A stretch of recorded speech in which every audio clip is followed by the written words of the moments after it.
दोस्तों हमारे साथ तवील अरसे के बाद मुलाकात हो रही है। जमील साहब निखत ज़रीन के वालिद साहब हैं। सबसे पहले तो मैं आपको मुबारकबाद दूंगा। रमज़ान मुबारक की शुरुआत आज से हो रही है और आज निखत ने एक और अचीवमेंट की तरफ कदम बढ़ाया, कैसे देखते हैं? बिल्कुल, आपको सबको भी रमज़ान मुबारक। और आज जो फाइनल्स में आने के लिए उसके भी मुबारक, हमारे सारे भारत देशवासियों को मुबारकबाद देते हैं। और 26 तारीख को जो फाइनल्स होने वाला है, जो वियतनाम की लड़की है, उसको हम भारत में एक एडवांटेज मिल रहा है हमारे क्राउड से, पब्लिक से, और ख़ुद होस्ट कंट्री है इंडिया, तो बिल्कुल हम गोल्ड मेडल जीतेंगे बिल्कुल। जमील साहब, आप कितना इमोशनल हो जाते हैं जब आपने बहुत मेहनत की, बहुत ज़्यादा शिद्दत की, उस मुकाम पे ले गए जो कभी सोच नहीं सकता था, कैसे देखते हैं आज? जी बिल्कुल, आज तो जो बुलंदी पे जा रहे हैं, आज उनके मार्केट में जिस तरह से उनका वैल्यू है, उनकी इज़्ज़त मिल रही है, उनकी शोहरत मिल रही है, और काफ़ी सारा अच्छा एडवर्टाइजमेंट हो रहा है, पॉपुलैरिटी बनी है। तो ये सारे हमारी भारत देश की प्रजा यानी सब जनता का भी हम शुक्रिया अदा करते हैं जो उनको वो एक मुकाम पे लाया है। और उसके साथ साथ हमारी मेहनत के साथ साथ निखत ने भी वही मेहनत किया है अपने देश के लिए, अपने तिरंगा को लहराने के लिए हमेशा वो अब काम किया है और आगे भी ऐसे ही काम करते रहेंगे। निखत ने एक मतलब 3-4 साल पहले गुफ्तगू में बताया भी था कि वालिद साहब और हम दोनों का जुनून था, मैंने वो गेम चुना जो हमारे इलाके में नहीं था।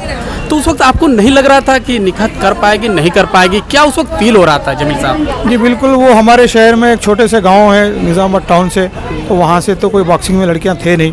तो मैं एज ए स्पोर्ट्समैन हूँ, उनको स्पोर्ट्स में लेके आया हूँ। लाने के बाद में जिस तरह से मैं उनको ट्रेनिंग दिया था एथलेटिक्स की, एक मुकाम पे आ चुकी थी स्टेट लेवल में। लेकिन जब बॉक्सिंग में उनको इंटरेस्ट लगा कि जब मेरे को बॉक्सिंग करना है, जहाँ पे वो बच्चे लोग नहीं खेल रहे थे, तो मेरे से सवाल किया कि मैं बॉक्सिंग में खेलना चाह रही, क्यों नहीं खेल रहे बच्चे लोग, सारे गेम में हैं। तो मैं बोला उसमें एक ताकत की ज़रूरत होती है, मर्दाना गेम है और वो पावर होना चाहिए, और उस मुकाम से जाने के लिए हर चीज़ का डेडिकेशन करता है, सोसाइटी का मायने रखता है। तो इस चीज़ को देखते हुए अपन उसके ऊपर नज़रअंदाज नहीं कर सकते, देखते हुए समझ के काम करना पड़ता है। तो फिर वो इंटरेस्ट अपने दिखाई है कि नहीं मैं बॉक्सिंग करूँगी। तो फिर मैंने बोला भाई जब बॉक्सिंग करना है तो मैं राज़ी हूँ, चाहे वो एथलेटिक्स रहो चाहे कोई भी गेम रहो, आप इंटरेस्ट से करना चाह रहे तो मैं पूरा सपोर्ट करूँगा, उसके लिए कोई प्रॉब्लम नहीं है। तो उसके लिए हम उस मुकाम तक जाने के लिए पूरी तैयारी करें, उस लेवल के लिए आए, और आज वो तैयारी पे हम मुकम्मल रहे। जी, उस जद्दोजहद को कैसे याद करेंगे जब निखत को मौका नहीं मिल रहा था, निखत को जुनून था, संघर्ष कर रही थी, कई बाधाएं कह सकते हैं, कई रुकावट आई थी, कैसे संभालते थे निखत को, मोटिवेट कैसे करते थे, उसका हौसला कैसे बढ़ाते थे आप? जी, हर चीज़ अच्छा बुरा तो लगे हुआ है इंसान को, आते रहते, तो उसके लिए तो थोड़ा सब्र बर्दाश्त करना पड़ता है। तो क्योंकि तकरीबन बाहर के लोग भी थे, हालात भी यहाँ पे भी गुजरे हैं, वो है, तो उसको एक पेशेंसी से और सब्र करके हमने उसको उस टाइम को हम गुजारा है। क्योंकि एक न एक दिन हमारा टाइम आएगा और वो टाइम आ गया है, और आप लोगों के सामने है जो हम टर्की में वर्ल्ड चैम्पियनशिप में गोल्ड मारा है, और अभी भी गोल्ड मारेंगे इंशाल्लाह, इसमें कोई डाउट नहीं है। आप देख लीजिए, पक्का हम गोल्ड मेडल ले रहे हैं हम देश के लिए। आखिरी सवाल करूँगा, बहुत ज़रूरी सवाल है।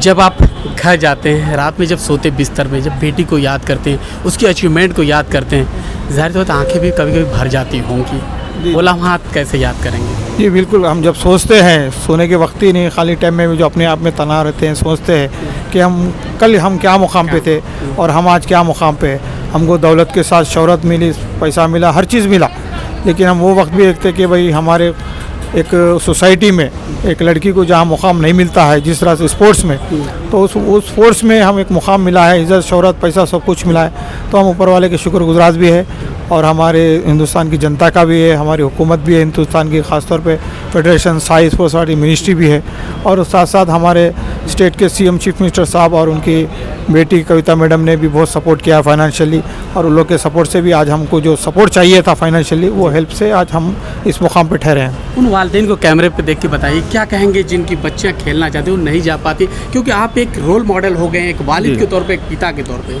जी बिल्कुल, मैं सारे पेरेंट्स को ये चाह रहा हूँ कि रिसेंटली एक छोटी, आपको ये निखत के साथ साथ एक छोटी और एक मिसाल भी देता हूँ। रिसेंटली कॉमनवेल्थ गेम्स में जो यूपी के 2 लड़कियाँ हैं जो हॉकी में है, जो मुस्लिम की लड़कियाँ हैं, जो उन्होंने गरीबी है, मंडी पे जो तरकारी बेच के ज़िंदगी काटते हैं उनके माँ बाप, तो वैसे लड़कियाँ भी हॉकी में आए हैं, आज हिंदुस्तान के टॉप क्लास प्लेयर्स है। तो जिस तरह निखत है उसी तरह वो भी प्लेयर्स है, तो उनको भी देखते हुए, निखत को भी देखते हुए आप लोग अपने बच्चों को भी आगे भेजिए, ताकि इसी तरह से अपना मुकाम बना सके आज वो लड़कियों को भी रेलवे में जॉब मिला है, दोनों लड़कियों को, और निखत को भी group 1 DSP post state government Telangana ने दिया है। तो इस तरह आप लोग उनकी ज़िंदगी भी बना सकते हैं, शोहरत भी दिला सकते हैं, पैसा भी मिल सकता है, हर कुछ मिलेगा। तो ये मेरी उम्मीद ये है और रिक्वेस्ट है आपसे पेरेंट्स के कि जो सो खासतौर अपनी लड़कियों को आगे लाइए, उनमें एक टैलेंट है और वो कुछ बनना चाहते हैं, और बनाइए और पीछे रहिए, उनको सपोर्ट करिए। Thank you. थैंक यू, बहुत बहुत शुक्रिया, बहुत बहुत शुक्रिया।